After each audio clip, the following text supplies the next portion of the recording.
Hello everyone, welcome to online study point. आज से हम यहाँ पर एक नई सीरीज़ स्टार्ट करने जा रहे हैं जिसमें हम लास्ट 6 मंथ के करंट अफेयर्स को रिवाइज़ करेंगे। इसमें हम टोटल 500 क्वेश्चंस देखेंगे और आज का ये पार्ट 1 है। हर एक वीडियो में आपको 50 क्वेश्चन देखने को मिलेंगे। तो तैयार हो जाइए रिविज़न के साथ में। और ये तो खैर पहला वीडियो है, आपको नहीं पता होगा इसके बारे में, लेकिन इसके बाद जितने भी वीडियोस आपको मिलेंगे कोशिश कीजिएगा पहले रिवाइज़ करके आए चीज़ें, उसके बाद यहाँ पर टेस्ट की तरह इसको दीजिए। और ये वीडियो आपको SSC, CGL, bank, railway, UP लेखपाल का एग्ज़ाम अभी आने वाला है उसके लिए, सभी स्टेट पीसीएस के लिए और यहाँ तक कि यूपीएससी के लिए भी इम्पॉर्टेंट है ये वीडियो। और क्वेश्चन आपको अच्छे लेवल के देखने को मिलेंगे। तो ये था इंट्रोडक्शन और चलिए अब इसी के साथ में शुरुआत करते हैं। पहला क्वेश्चन है हमारा, केंद्र सरकार द्वारा हाल ही में जारी स्वच्छता सर्वेक्षण रिपोर्ट में देश का सबसे स्वच्छ शहर कौन सा है। सारे क्वेश्चन 2020 के ही हैं, जनवरी से लेकर आपको अभी तक के सारे क्वेश्चन देखने को मिलेंगे। और 2020 में ही जनवरी 2020 में स्वच्छता सर्वेक्षण रिपोर्ट जारी की गई थी। इसमें देश का सबसे स्वच्छ शहर किसको घोषित किया गया, किसको माना गया, तो ये है इंदौर, याद रखिएगा। और स्वच्छता सर्वेक्षण रिपोर्ट ये जारी किस लिए की जाती है, तो केंद्र सरकार का जो 2014 में स्टार्ट किया गया था स्वच्छ भारत मिशन, इसके 2 सब मिशन हैं, एक ग्रामीण है और एक शहरी है, एक अर्बन का है। तो इन दोनों मिशन के अंतर्गत ही जितने भी शहर हैं, जितने भी ग्रामीण क्षेत्र हैं और जितने भी शहर हैं उनमें कंपटीशन की भावना जगाई जाए ताकि वो स्वच्छता को लेकर थोड़े से ज़्यादा कार्यशील हों। तो इसी के लिए स्वच्छता सर्वेक्षण रिपोर्ट ये जारी की गई थी और इसमें इंदौर को सबसे स्वच्छ शहर का दर्जा दिया गया था। नेक्स्ट क्वेश्चन है, देश के पहले रक्षा सेवा प्रमुख यानी कि chief of defence staff CDS के रूप में हाल ही में नियुक्त किए गए जनरल बिपिन रावत के यूनिफॉर्म का रंग क्या है। तो आप सभी ने ये देखा होगा कि सीडीएस पहले देश के नियुक्त किए गए हैं, कौन नियुक्त किए गए हैं, जनरल बिपिन रावत। लेकिन ये क्वेश्चन हो सकता है बहुत ही कम लोगों ने देखा हो कि उनकी यूनिफॉर्म का रंग क्या है। नेवी, आर्मी और जो हमारा एयरफोर्स है उनकी यूनिफॉर्म का कलर आपने देखा होगा, लेकिन सीडीएस का कलर ये क्या रखा गया है, अच्छे से याद रखिएगा, ऑलिव ग्रीन। ठीक है, सीडीएस जो हैं हमारे पहले बिपिन रावत जी, उनकी यूनिफॉर्म का रंग है ऑलिव ग्रीन। और सीडीएस जो है ये काम क्या करेगा, जो हमारी सीडीसी है यानी कि चीफ ऑफ डिफेंस कमेटी है, उसके एक तो अध्यक्ष के रूप में काम करेंगे, उसके हेड होंगे। और इसके अलावा इनका काम होगा जो हमारी तीनों सेनाएं हैं उनके बीच में समन्वय स्थापित करना, तीनों के बीच बातचीत का जरिया कौन होंगे, सीडीएस। और एक चीज़ इंपॉर्टेंट इसमें यह है कि ये भी 4 स्टार ऑफिसर ही हैं, जैसे हमारे जो तीनों सेनाएं हैं उनके जो प्रमुख होते हैं वो 4 स्टार ऑफिसर होते हैं। सीडीएस को भी 4 स्टार ऑफिसर ही रखा गया है ताकि ये उन तीनों से प्रमुख ना बन जाए, इसीलिए उन तीनों हेड्स के बराबर का दर्जा ही सीडीएस को भी दिया गया है। नेक्स्ट क्वेश्चन है, देश का दूसरा स्पेस पोर्ट तूतीकोरिन में बनाया जा रहा है। तो आपको देखिए एक आंसर बता दिया गया है, दूसरा स्पेस पोर्ट कहाँ पर बनाया जा रहा है, तूतीकोरिन में। बस ये पूछा गया है तूतीकोरिन किस राज्य में स्थित है, तो ये स्थित है तमिलनाडु में। स्पेस पोर्ट क्या होता है, स्पेस पोर्ट यानी कि रॉकेट लॉन्च सेंटर। पहले से हमारे पास जो पहला है हमारा वो है श्रीहरिकोटा, आंध्र प्रदेश, इसके बारे में हम सभी जानते हैं। अभी दूसरा बनाया जा रहा है तूतीकोरिन में, तमिलनाडु में। ठीक है, और क्यों बनाया जा रहा है, क्योंकि एक ही है हमारे पास और ऐसी बहुत सारी कंट्रीज़ हैं जिनके मल्टीपल स्पेस पोर्ट्स हैं। तो अब क्योंकि इसरो का कद बढ़ रहा है उसी के साथ इसरो का काम भी बढ़ रहा है, तो इसलिए हमें दूसरे स्पेस पोर्ट की ज़रूरत भी पड़ रही है और इसीलिए ये तूतीकोरिन में बनाया जा रहा है। ऑलराइट, तो दूसरा स्पेस पोर्ट तूतीकोरिन में, तमिलनाडु में। नेक्स्ट क्वेश्चन, पर्यावरण को होने वाले नुकसान को कम करने के लिए द्वीपीय देश पलाऊ ने हाल ही में सनस्क्रीन के इस्तेमाल पर प्रतिबंध लगा दिया है। तो एक स्टेटमेंट के साथ आपको एक पॉइंट दे दिया गया है क्वेश्चन में ही, पर्यावरण को होने वाले नुकसान को कम करने के लिए द्वीपीय देश पलाऊ ने हाल ही में सनस्क्रीन के इस्तेमाल पर प्रतिबंध लगा दिया है। तो कौन सा ऐसा देश है जिसने सनस्क्रीन के इस्तेमाल पर प्रतिबंध लगाया है, पलाऊ है। अब पूछा गया है कि यह द्वीप किस महासागर से घिरा है। द्वीपीय देश है यानी कि देश है और चारों तरफ इसके पानी है ना, महासागर है। तो कौन से महासागर में ये देश स्थित है, तो ये है प्रशांत महासागर में। ठीक है, और मेनली वेस्टर्न पैसिफिक ओशियन में ये देखने को मिलता है। तो आप देख ही रहे होंगे अभी हम 4th क्वेश्चन पे पहुँचे हैं और क्वेश्चन बहुत घुमाकर पूछा गया है। ठीक है, तो इसीलिए मैंने स्टार्टिंग में कहा था कि लेवल थोड़ा अच्छा है, तो तैयार रहिएगा। नेक्स्ट क्वेश्चन है, हाल ही में जारी किए गए यूनिसेफ रिपोर्ट के अनुसार 1 जनवरी 2020 को दुनिया में सबसे ज़्यादा बच्चों ने किस देश में जन्म लिया। तो यूनिसेफ ने ये रिपोर्ट जारी की थी कब, 1 जनवरी 2020 को, और उसके अनुसार ये कहा गया था कि दुनिया में सबसे ज़्यादा बच्चों ने भारत में जन्म लिया है। ठीक है, तो इसीलिए कहा जा रहा है कि चीन को हम पीछे छोड़ने वाले हैं इस मामले में और भारत जल्द ही दुनिया के सबसे बड़ी जनसंख्या वाला देश बन जाएगा। लेकिन ऑफ कोर्स हमारे लिए बुरा है, क्योंकि चीन का लैंड देखिए और भारत का देखिए, तो इस हिसाब से थोड़ा सा बर्डन इंडिया के ऊपर आने वाला है। नेक्स्ट क्वेश्चन है, हाल ही में गठित राष्ट्रीय चिकित्सा आयोग यानी कि NMC नेशनल मेडिकल काउंसिल के पहले अध्यक्ष कौन नियुक्त किए गए हैं? तो NMC के अध्यक्ष नियुक्त किए गए हैं प्रोफेसर सुरेश चंद्र शर्मा को। और NMC का गठन कब किया गया था? तो पहले इसको मेडिकल काउंसिल ऑफ इंडिया के नाम से जाना जाता था, अभी इसको NMC कर दिया गया 2019 में ही। ठीक है, और मेडिकल काउंसिल ऑफ इंडिया उसकी स्थापना हुई थी 1933 में। ठीक है, ministry of health and family welfare इसके अंतर्गत आता है ये। नेक्स्ट क्वेश्चन है, 77वें गोल्डन ग्लोब अवार्ड्स 2020 में बेस्ट मोशन पिक्चर का अवार्ड किसे दिया गया? तो ये दिया गया है 1917 को, 1917 मूवी का नाम है। ठीक है, तो बेस्ट मोशन पिक्चर का अवार्ड दिया गया है 1917 को, 1917 को। 2020 में 107वां भारतीय विज्ञान कांग्रेस कहाँ आयोजित किया गया था? तो 107वां भारतीय विज्ञान कांग्रेस 2020 में आयोजित किया गया बेंगलुरु में, याद रखिएगा। और थीम क्या थी 107वें भारतीय विज्ञान कांग्रेस की? Science and technology rural development. ठीक है, रूरल डेवलपमेंट से इसको कनेक्ट करके थीम रखी गई थी। एक चीज़ और याद रख सकते हैं, 2021 का कहाँ होगा? 2020 में तो बेंगलुरु में हो चुका है, 2021 का जो प्रस्तावित किया गया है वो है पुणे में। ठीक है, तो ये भी आप याद रख सकते हैं। और 2021 के लिए थीम जो रखी गई है वो है science and technology for sustainable development with women empowerment. ठीक है, तो ये सभी चीज़ें आप अभी फ़िलहाल कहाँ हुआ, उसकी थीम क्या थी, और आगे नेक्स्ट ईयर कहाँ होने वाला है और थीम क्या रहने वाली है, ये सभी चीज़ें आप याद रख सकते हैं। नेक्स्ट क्वेश्चन है, भारतीय अंतरिक्ष अनुसंधान संगठन यानी कि इसरो ने चल्लकेरे में मानव अंतरिक्ष उड़ान केंद्र स्थापित करने की घोषणा की है। यह किस राज्य में स्थित है? तो अब देखिए फिर से उसी तरह का क्वेश्चन आया है, मानव अंतरिक्ष उड़ान केंद्र कहाँ? चल्लकेरे में। ये कहाँ स्थित है? कर्नाटक में स्थित है। मानव अंतरिक्ष उड़ान केंद्र, अगर इसको बोला जाए कि इंग्लिश में इसको क्या बोलेंगे, तो human space flight centre, HSFC। और इसको किस लिए यहाँ कर्नाटक में किस लिए इसको इस्टेब्लिश किया गया है, किस लिए यहाँ पर स्थापित किया गया है?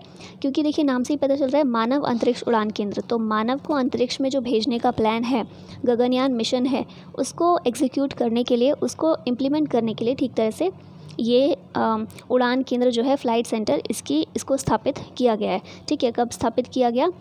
2019-20 में स्थापित किया गया, और 2021 में जो गगनयान मिशन जाने वाला है उसके लिए इसरो ने इसे स्थापित किया है। भारतीय मूल की लेखिका जसबिंदर बिलान को उनके पहले उपन्यास के लिए ब्रिटेन का प्रसिद्ध कोस्टा चिल्ड्रन अवार्ड 2019 से सम्मानित किया गया है। यह उपन्यास कौन सा है? ठीक है, अब ये तो देखा होगा, कोस्टा चिल्ड्रन अवार्ड 2019 किसे सम्मानित किया गया? जसबिंदर बिलान को।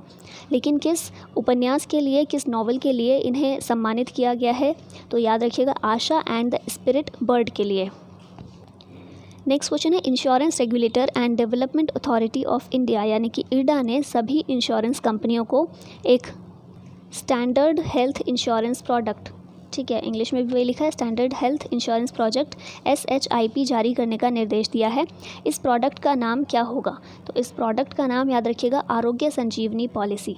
आरोग्य संजीवनी पॉलिसी किसके द्वारा? IRDA के द्वारा ये शुरू किया गया है। इंश्योरेंस कंपनियों को स्टैंडर्ड हेल्थ इंश्योरेंस प्रोडक्ट जारी करने का निर्देश दिया है और इस प्रोडक्ट का नाम है आरोग्य संजीवनी पॉलिसी।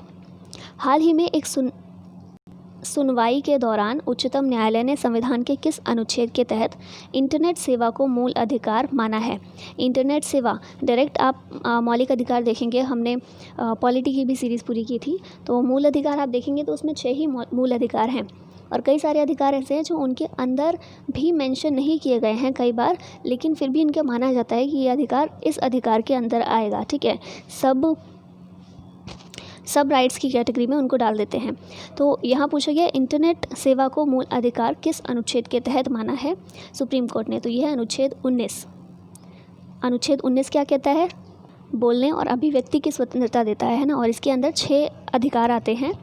उन 6 के अंदर भी इंटरनेट सेवा को एक मूल अधिकार माना है। तो इसका आंसर होगा अनुच्छेद 19 आर्टिकल 19। भारत श्रीलंका T20 अंतर्राष्ट्रीय क्रिकेट सीरीज़ का तीसरा मैच कहाँ खेला गया था? तो याद रख सकते हैं, पुणे में खेला गया था भारत श्रीलंका T20 अंतर्राष्ट्रीय क्रिकेट सीरीज़ का तीसरा मैच। सरकार ने हाल ही में राज्य ऊर्जा दक्षता सूचकांक या फिर स्टेट एनर्जी इफिशियंसी इंडेक्स 2019 जारी किया था। इस सूचकांक में पहले स्थान पर कौन सा राज्य है? राज्य ऊर्जा दक्षता सूचकांक किसने जारी किया? इसको सरकार ने, केंद्र सरकार ने। और इसमें पहले स्थान पर जो राज्य है वो है हरियाणा। ठीक है, state energy efficiency index 2019 top किसने किया? हरियाणा ने। हेनले पासपोर्ट इंडेक्स 2020 की ताज़ा रैंकिंग में भारत कौन से स्थान पर है? हेनले पासपोर्ट इंडेक्स, जिसमें ये बताया जाता है कि किस देश का पासपोर्ट कितना ज़्यादा स्ट्रॉन्ग है। और पासपोर्ट स्ट्रॉन्ग होने का मतलब क्या है कि कितने देश ऐसे हैं जहाँ पर भारतीय व्यक्ति को भारतीय पासपोर्ट के बल पर वीज़ा फ्री एंट्री मिल जाती है। और इसी चीज़ पर डिपेंड करता है कि कौन से देश का पासपोर्ट कितना ज़्यादा स्ट्रांग है या फिर वीक है। तो भारत ने इसमें कुछ ज़्यादा अच्छा स्कोर नहीं किया। 84 स्थान, 84th प्लेस भारत को, 84th रैंक भारत को प्राप्त हुई थी हेनले पासपोर्ट इंडेक्स 2020 में। एक चीज़ और आप याद रख सकते हैं, 84 तो हमें 2020 में प्राप्त हुआ। 2019 में कौन से स्थान पर था? 82वें में। और 2018 में 81 में। ठीक है, तो ये हमारा प्लेस है। अब अगर बात करें कि टॉप किसने किया, सबसे स्ट्रॉन्गेस्ट पासवर्ड दुनिया में किसका है, तो वो है जापान का। ठीक है, जापान का पासपोर्ट पिछले 2-3 बार से ही स्ट्रॉन्गेस्ट पासपोर्ट की कैटेगरी में आ रहा है, नंबर 1 रैंक पर रहता है। और लास्ट रैंक किसकी थी ये भी याद रख सकते हैं, अफ़गानिस्तान की थी लास्ट रैंक। ठीक है, जापान ने टॉप किया, फिर Singapore second, south Korea third. इस तरह से आप ये 2-3 याद रख सकते हैं। भारत का प्लेस था 84th। प्रधानमंत्री ने कोलकाता बंदरगाह न्यास के 150 वर्ष पूरा होने के अवसर पर आयोजित एक कार्यक्रम में इसके नए नाम की घोषणा की है। ठीक है, कि ये तो हम क्या करें, हमें ये करना है कि बताना है ये नया नाम क्या है किसका? कोलकाता बंदरगाह न्यास का नया नाम क्या है? इसका नया नाम है डॉक्टर श्यामा प्रसाद मुखर्जी पत्तन। याद रखिएगा, डॉक्टर श्यामा प्रसाद मुखर्जी पत्तन कोलकाता बंदरगाह न्यास का नया नाम है। ताइवान में हाल ही में संपन्न हुए राष्ट्रपति चुनाव में विजेता कौन है? ताइवान में नया राष्ट्रपति चुनाव अभी हुआ और उसके विजेता रहे साई इंग वेन। ठीक है, कहाँ के? ताइवान के। 12 जनवरी को स्वामी विवेकानंद की जयंती पर क्या मनाया जाता है? तो ये तो डाउट ही नहीं है, सबको आता होगा। राष्ट्रीय युवा दिवस, नेशनल यूथ डे मनाया जाता है स्वामी विवेकानंद जी की जयंती पर। किस दिन होती है? 12 जनवरी को। भारतीय क्रिकेट कंट्रोल बोर्ड यानी कि BCCI का पॉली उमरीगर पुरस्कार किसे दिया गया? पॉली उमरीगर पुरस्कार किसके द्वारा दिया जाता है? भारतीय क्रिकेट कंट्रोल बोर्ड के द्वारा। और ये किसे दिया गया? ये दिया गया जसप्रीत बुमराह को। ठीक है, याद रखिएगा, जसप्रीत बुमराह। भारतीय नौसेना के लिए किसने नाटो ग्रिड जैसा विशेष श्रेणी का diesel high flash high speed diesel ईंधन विकसित किया? इसका आप ये नाम भी याद रख सकते हैं, HFHSDIN 512। ठीक है, तो ये किसने विकसित किया? इंडियन ऑयल कॉरपोरेशन ने।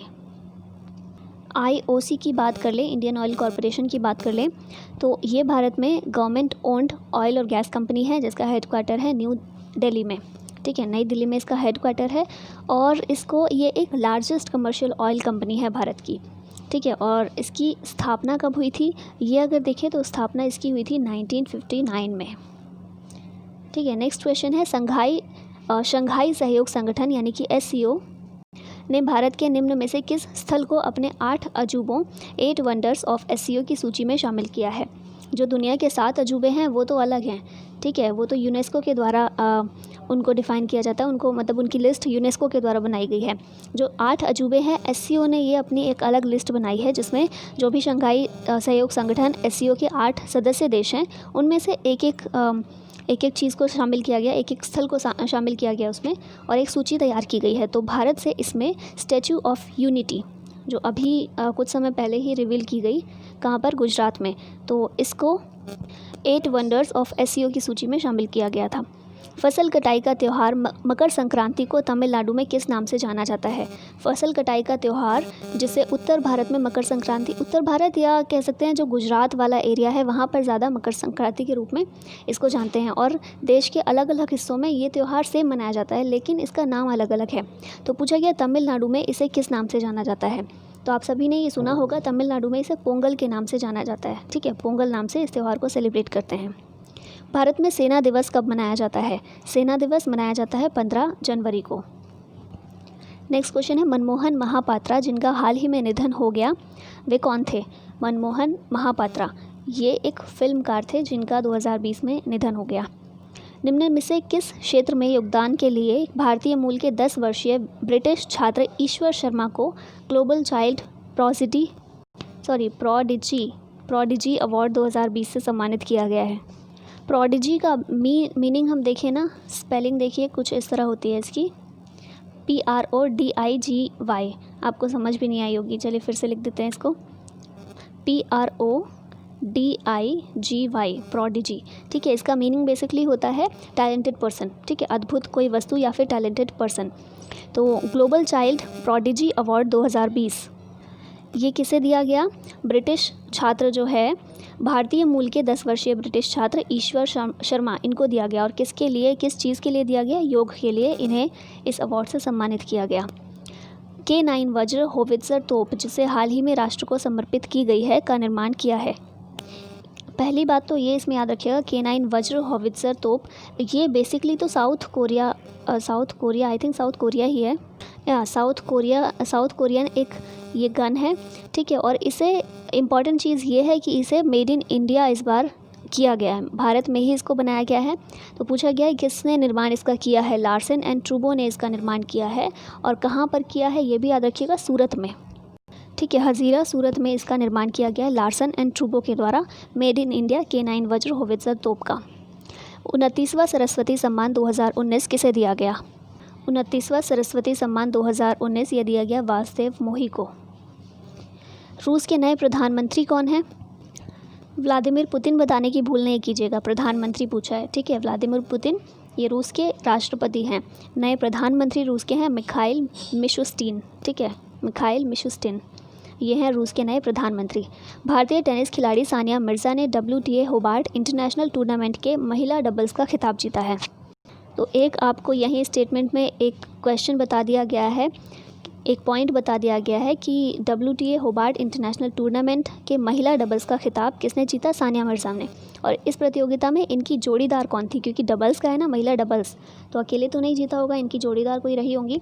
तो एक थी सानिया मिर्ज़ा, इनकी जोड़ीदार थी यूक्रेन की नादिया किचेनोक। ठीक है, तो ये इनकी जोड़ीदार थी जिन्होंने मिलकर ये महिला डबल्स का खिताब जीता है। ऑस्ट्रेलिया ने भारत के साथ संबंधों को आगे बढ़ाने में योगदान देने के लिए निम्न में से किस भारतीय उद्योगपति को अपने सर्वोच्च नागरिक सम्मान ऑर्डर ऑफ ऑस्ट्रेलिया से हाल ही में सम्मानित किया है? इम्पॉर्टेंट क्वेश्चन है। सम्मानित किसके द्वारा? ऑस्ट्रेलिया के द्वारा किया गया है। भारत के उद्योगपति को कौन सा सम्मान दिया गया? ऑर्डर ऑफ ऑस्ट्रेलिया से। और किसे ये सम्मानित किया गया है इस सम्मान से? किरण मजूमदार शॉ को। ठीक है, नाम याद रखिएगा, इंपॉर्टेंट है। हाल ही में संपन्न हुए भारतीय तीरंदाजी महासंघ के चुनाव में तीरंदाजी आर्चरी एसोसिएशन ऑफ इंडिया के नए अध्यक्ष कौन चुने गए हैं? तो इसके नए अध्यक्ष चुने गए हैं अर्जुन मुंडा। भारतीय जनता पार्टी के नए अध्यक्ष कौन चुने गए हैं? भारतीय जनता पार्टी, इसके नए अध्यक्ष हैं जगत प्रकाश नड्डा। प्रधानमंत्री नरेंद्र मोदी ने छात्रों के साथ संवाद कार्यक्रम परीक्षा पे चर्चा 2020 में हिस्सा लिया था। यह कार्यक्रम कहाँ आयोजित किया गया था? तो परीक्षा पे चर्चा 2020 इस कार्यक्रम का आयोजन किया गया था तालकटोरा स्टेडियम में। याद रखिएगा, तालकटोरा स्टेडियम में। कहाँ है ये स्टेडियम? नई दिल्ली में। विश्व आर्थिक मंच यानी कि WEF द्वारा हाल ही में जारी वैश्विक सामाजिक बदलाव सूचकांक यानी कि global social mobility index 2020 report में भारत का क्या स्थान है? तो ग्लोबल सोशल मोबिलिटी इंडेक्स 2020 इसमें भारत को स्थान प्राप्त हुआ है 76। ठीक है, और किसके द्वारा ये रिपोर्ट जारी की जाती है? वैश्विक सामाजिक बदलाव सूचकांक विश्व आर्थिक मंच के द्वारा, वर्ल्ड इकोनॉमिक फोरम के द्वारा, WEF के द्वारा। भारत का स्थान 76। मुख्यमंत्री कृषक दुर्घटना कल्याण योजना की शुरुआत निम्न में से किस राज्य में हाल ही में हुई है? कौन सी योजना है? मुख्यमंत्री कृषक दुर्घटना कल्याण योजना, इसकी शुरुआत हुई उत्तर प्रदेश में। भारत के उज्ज्वला योजना की तर्ज पर निम्न में से किस देश ने अपने यहाँ LPG कनेक्शन देने के लिए इंडियन ऑयल के साथ एक सहमति पत्र पर हस्ताक्षर किया है? भारत में है ना उज्ज्वला योजना, तो इसी की तर्ज पर एक और कंट्री है जो LPG कनेक्शन अपने देश में देना चाहता है और इसके लिए इंडियन ऑयल के साथ एक सहमति पत्र पर हस्ताक्षर किए गए हैं। या नाम याद रखिएगा, देश है ये घाना। ठीक है, घाना कहाँ की कंट्री है? अफ्रीकन कॉन्टिनेंट की, और मेनली वेस्ट अफ्रीका में ये कंट्री पड़ती है। नेक्स्ट क्वेश्चन है, प्रत्येक वर्ष 23 जनवरी को नेताजी सुभाष चंद्र बोस की जयंती मनाई जाती है। इस वर्ष यानी 2020 में कौन सी जयंती मनाई गई? किस दिन मनाई जाती है? 23 जनवरी के दिन। और 2020 में 123वीं जयंती नेताजी सुभाष चंद्र बोस की मनाई गई। ग्रीन पीस इंडिया ने भारत में प्रदूषण पर हाल ही में रिपोर्ट जारी की है। इस रिपोर्ट के अनुसार देश का सबसे कम प्रदूषित शहर कौन सा है? देश का सबसे कम प्रदूषित शहर, ये जो प्रदूषण पर रिपोर्ट जारी की है किसने? ग्रीन पीस इंडिया ने। याद रखिएगा, ग्रीन पीस इंडिया। और ये सबसे कम प्रदूषित शहर है लुंगलेई। कहाँ पर है? मिज़ोरम में है। तो मिज़ोरम का ये शहर सबसे कम प्रदूषित पाया गया है। चाइल्ड पोर्नोग्राफी के इस संकट से निपटने के लिए बनी संसदीय समिति ने हाल ही में अपनी रिपोर्ट सौंपी है। इस संसदीय समिति के अध्यक्ष कौन हैं? किस लिए ये संसदीय समिति बनाई गई? तो चाइल्ड पोर्नोग्राफी के लिए ये जो संकट है आज के यूथ के सामने, जो इस तरफ जो यूथ है हमारा, उनका खिंचाव इस तरफ ज़्यादा जा रहा है ना, अट्रैक्शन जो है इस ओर ज़्यादा है। तो इस संकट से कैसे निपट सकते हैं, इसके लिए संसदीय समिति गठित की गई थी और इस समिति के अध्यक्ष थे जयराम रमेश और इसने अपनी रिपोर्ट अभी हाल ही में सौंपी है। राष्ट्रीय मतदाता दिवस ये कब मनाया जाता है? राष्ट्रीय मतदाता दिवस मनाया जाता है 25 जनवरी को। फिर नेक्स्ट क्वेश्चन है, खेल के क्षेत्र में पद्म भूषण 2020 से किसे सम्मानित किया गया? खेल के क्षेत्र में पद्म भूषण 2020 से सम्मानित किया गया पीवी सिंधु को। सरकार ने निम्न में से किस उपक्रम का 100% विनिवेश का निर्णय हाल ही में लिया है? 100% विनिवेश का डिसइन्वेस्टमेंट का निर्णय लिया गया है किस उपक्रम के लिए? तो ये उपक्रम है एयर इंडिया। निम्न में से किस राज्य के विधानसभा ने विधान परिषद को भंग करने का प्रस्ताव पारित किया है? तो ये अभी आंध्र प्रदेश के लिए न्यूज़ में था। आंध्र प्रदेश ने अपनी विधान परिषद को भंग करने का प्रस्ताव पारित किया था। क्यों किया था? क्योंकि आंध्र प्रदेश अपनी 3 राजधानियां बनाना चाहता है और उसके लिए विधान परिषद एग्री नहीं कर रहा था, तो इसीलिए सोचा गया कि चलिए इसी को भंग कर देते हैं। 62वें ग्रैमी पुरस्कार समारोह का आयोजन लॉस एंजल्स में हाल ही में किया गया था। तो एक आपको पॉइंट यहाँ मिल गया। 62वां ग्रैमी पुरस्कार कहाँ हुआ? लॉस एंजल्स में। निम्न में से किस क्षेत्र में यह पुरस्कार दिया जाता है? तो यह पुरस्कार दिया जाता है संगीत के क्षेत्र में। देश का पहला पशु युद्ध स्मारक कहाँ बनाने की योजना है? देश का पहला पशु युद्ध स्मारक, ठीक है, ये बनाने की योजना है मेरठ में। नेक्स्ट क्वेश्चन है, प्रत्येक वर्ष बीटिंग द रिट्रीट के साथ गणतंत्र दिवस समारोह का औपचारिक रूप से समापन होता है। गणतंत्र दिवस समारोह कब होता है? 26 जनवरी को, है ना। और इसका समापन किसके साथ होता है? बीटिंग द रिट्रीट के साथ होता है। तो ये किस तिथि को होता है? याद रखिएगा, 29 जनवरी के दिन। 26 जनवरी को शुरुआत होती है, इसकी एंडिंग होती है बीटिंग द रिट्रीट के साथ और ये होता है 26 जनवरी को, 29 जनवरी को। अर्जुन पुरस्कार प्राप्त सुनीता चंद्रा, जिनका हाल ही में निधन हो गया, किस खेल से संबंधित थी? सुनीता चंद्रा ये संबंधित थी हॉकी से, ठीक है। चिकित्सा गर्भपात संशोधन विधेयक 2020 के तहत गर्भपात कराने की अधिकतम अवधि कितनी तय की गई है? गर्भपात कराने की अधिकतम अवधि को बढ़ा दिया गया और 24 सप्ताह कर दिया गया है।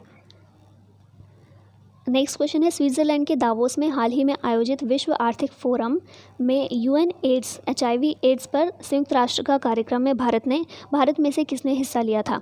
तो अभी जो कार्यक्रम HIV और एड्स के लिए किया गया था UN का, उसमें भारत से मनसुख मांडविया ने हिस्सा लिया था, ठीक है, मनसुख मांडविया ने। और आज का लास्ट क्वेश्चन है, भारत के निर्वाचन आयुक्त सुनील अरोड़ा को FEMBOSA के फोरम के अध्यक्ष के रूप में नियुक्त किया गया है। निम्न में से कौन सा देश इस फोरम का सदस्य देश नहीं है? अब सबसे पहले तो ये देखने से पहले कि कौन इसका सदस्य देश है कौन नहीं है, सबसे पहले ये देखते हैं कि इसकी फुल फॉर्म क्या है। तो इसकी फुल फॉर्म है forum of the election management bodies of south Asia, ठीक है, forum of the election management bodies of south Asia, ये है इसकी फुल फॉर्म। अभी क्या पूछा गया है? एक चीज़ तो हमें बताई गई है कि इसके अध्यक्ष के रूप में किसे नियुक्त किया गया है? हमारे निर्वाचन आयुक्त को, भारत के निर्वाचन आयुक्त सुनील अरोड़ा जी को, ठीक है, इसके अध्यक्ष के रूप में नियुक्त किया गया है। अब ये जो दिए गए हैं सभी ऑप्शन, इनमें से कौन सा देश इस फोरम का सदस्य देश नहीं है? तो ये है चीन। साउथ एशिया का है ये एक फोरम और चीन इसका सदस्य देश नहीं है। इसके अलावा मालदीव, अफ़गानिस्तान, पाकिस्तान, ये सभी इसके सदस्य हैं। इस फोरम की स्थापना की गई थी 2012 में, ठीक है। और 2020 में जो इसकी मीटिंग थी, ये 10th मीटिंग थी, 10th एनुअल मीटिंग थी इसकी। अब एक बार देख लें कि कौन कौन सी कंट्रीज़ इसके सदस्य देश हैं, क्योंकि यहाँ तो पूछा था कौन सा नहीं है, चीन नहीं है। कौन कौन से सदस्य हैं, तो अफ़गानिस्तान, बांग्लादेश, भूटान, इंडिया, मालदीव, नेपाल, पाकिस्तान और श्रीलंका। तो अगर ध्यान से इसको एनालाइज़ किया, ध्यान से सुना होगा आपने, तो सार्क की जो कंट्रीज़ हैं वो सभी इसके सदस्य देश हैं, ठीक है। और सार्क की जो थर्ड मीटिंग हुई थी, थर्ड एनुअल मीटिंग 2012 में, तभी इसको इस्टेब्लिश किया गया था, ठीक है। और चीन इसका सदस्य नहीं है। तो ये था सब कुछ forum of the election management bodies of south Asia के बारे में। और इसी के साथ हमारा आज का ये लेक्चर ख़त्म होता है। ये सीरीज़ आपको कैसी लगी, कंटिन्यू रखना है या नहीं, और क्वेश्चन का लेवल किस तरह का है, ऐसा ही ठीक है या इजी चाहिए आपको थोड़े, ये सभी कुछ आप कमेंट बॉक्स में बता सकते हैं। और अच्छा लगा हो तो प्लीज़ लाइक और शेयर ज़रूर करना। 50 क्वेश्चन बनाना कोई खेल नहीं है, 1 घंटे का काम नहीं है, बहुत टाइम इसमें लग जाता है। इसीलिए अगर आपके लिए हेल्पफुल है ये तो प्लीज़ बताइएगा और लाइक ज़रूर कीजिएगा। देखिए गला भी सूख गया है।